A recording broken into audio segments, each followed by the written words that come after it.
to talk about HOAs, that's homeowners associations.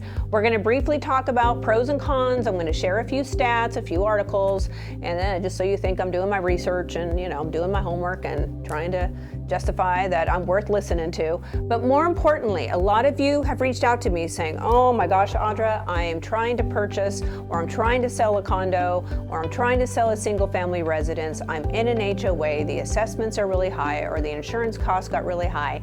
I can't sell my condo or my single family residence, or you have buyers out there like, I can't qualify. So what the heck is going on? You need to know this. It's important, and it all kind of revolves around the collapse in Surfside, Florida in 2021. There's a whole different slew of regulations for lenders, and it's getting harder and harder to qualify. So if you are buying or selling a home and it's in an HOA, you need to know these things. The National Association of Realtors wrote an article about HOAs. I will link it in the description box below. The statistics I'm briefly sharing with you today are from that article. So let's start with the top one. Did you know that 75.5 million Americans reside in a community governed by the Homeowners Association? 75.5 million. That is an incredible amount. In fact, that represents 30% of the housing stock out there in United States of America. So 30% of all the homes out there reside in an HOA. And that number is going to spike. It's forecasted that an additional 3,000 HOAs are going to be formed in 2024. It's only going up, folks. 89% of the homeowners who live in an HOA claim that the HOA rules help protect and enhance their property values. According to this article, homes that are in HOAs tend to have a 5 to 6% higher value compared to similar homes in communities without HOAs. Now, the rest of this video is about my own personal opinion. As you may or may not know, I own 2 properties that are in an HOA. I do see the benefit. I really have a love-hate relationship with HOAs. I really hate paying for them, and I really hate when they're slapping my hand telling me what I can and can't do. But with that said, as a full-time realtor, one of the top producing realtors in my area, I can appreciate when I am showing, or if I'm selling a home in a home that has an HOA, I have a little bit of, we'll just say, relief, because I know the whole community, for the most part, is well cared for. There is a management company making sure everybody respects each other's property and that they abide by certain rules.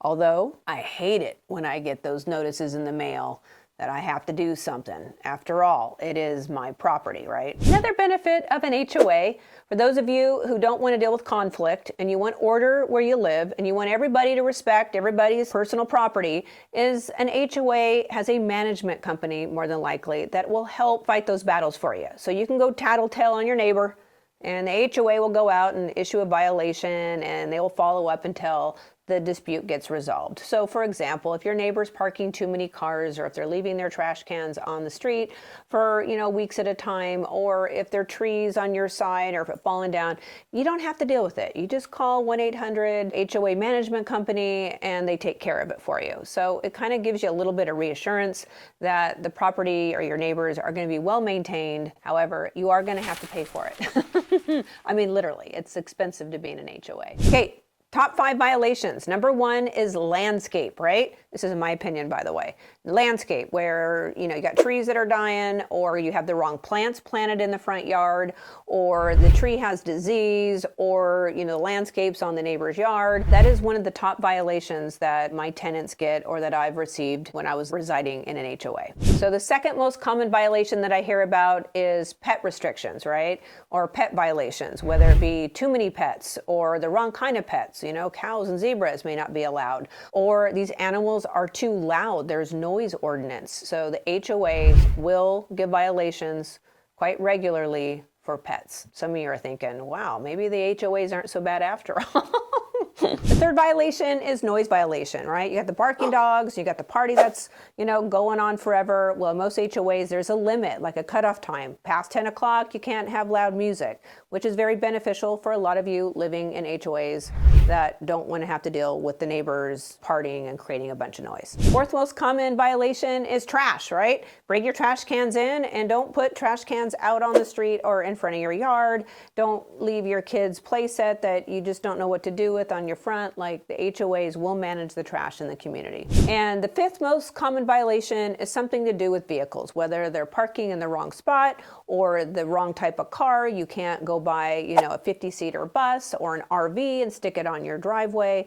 You can't have boats or horse trailers parked in certain communities.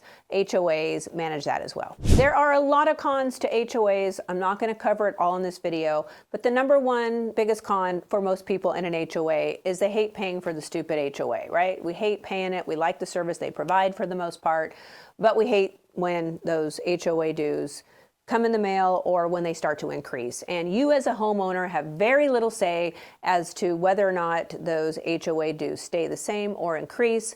And if a management company is not managing the funds properly, oftentimes they can, meaning the HOA, can give special assessments that are hefty to cover, gardening expenses or street expenses or roof assessments. Just realize that when you are in an HOA, you are definitely at risk for additional costs. And it's really important, if you are in an HOA, to be involved and to make sure that the books are being well managed. Cannot tell you how many horror stories I've heard about HOAs being mismanaged. It's just truly a pity. The other thing negative about an HOA is I don't like it that, you feel like your neighbors are watching you and you don't really have a lot of control over your house, right? If they think your door needs to be painted, you got to paint your door, right? You're kind of at the mercy of the management company. I hate that feeling. It's not really cool. And the other thing I hate too is sometimes, like, the rules don't apply to all the neighbors. So there might be some neighbors on one street that doesn't mind the car parking situation, and there's going to be another neighbor on another street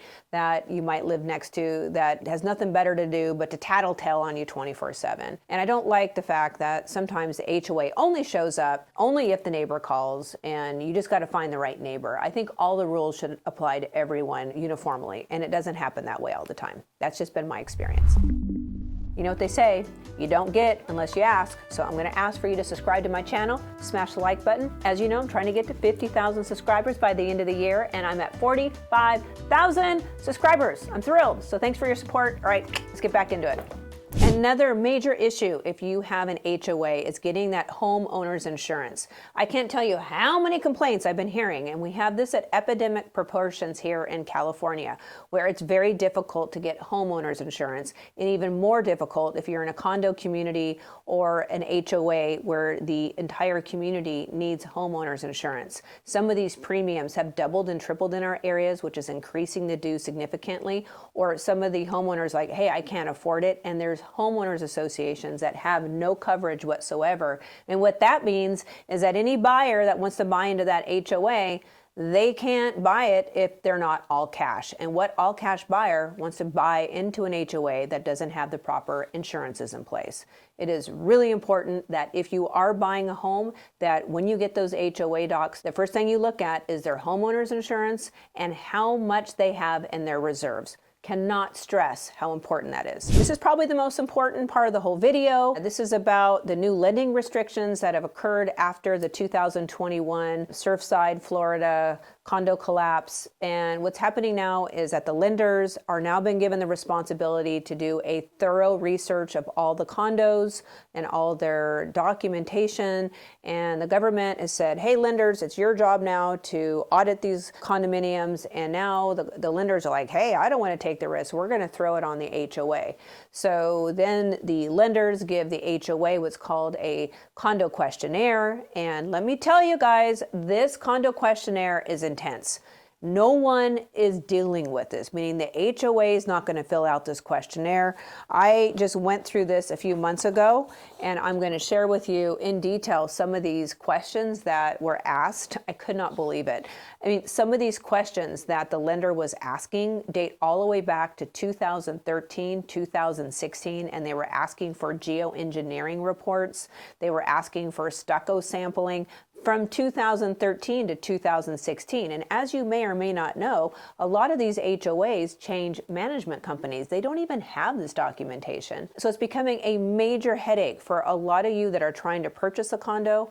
And the less that you're putting down, the more than likely you're going to trigger what's called a full condo review. If you're putting more money down, there's going to be less risk for those lenders. So they might just do a very basic condo review.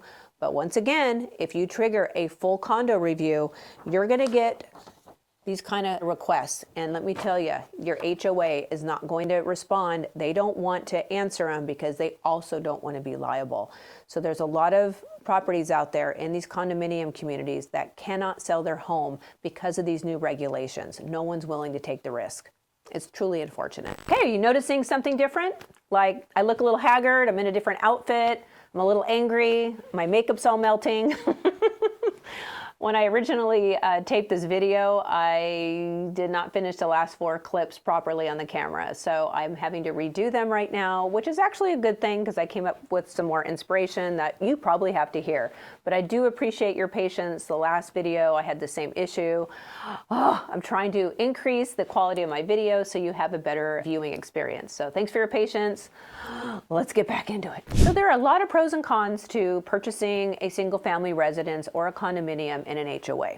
However, I want to warn those of you who are considering purchasing a condominium, or even if you own a condominium, that those premiums are going through the roof because insurance is getting harder and harder based on the Florida collapse with those condominiums. The requirements are getting stricter and stricter, and it's getting harder and harder to qualify for a loan if you're owning a condominium. It's just really scary out there. For some of you who are on fixed income, sometimes those condominiums seem like the best financial choice for you, but just realize if you're on a fixed income, you know, those HOA dues can go up pretty significantly. The example that I shared earlier on in the video, we had those HOA dues go 3 times the amount in just 3 months. That is something you cannot control if you are in an HOA. So be mindful of that. It's getting kind of scary out there. Now, something else I want you to be mindful of, in fact, it just happened today, which is why I'm so haggard, is that the HOAs, I'm serious, it happens every time.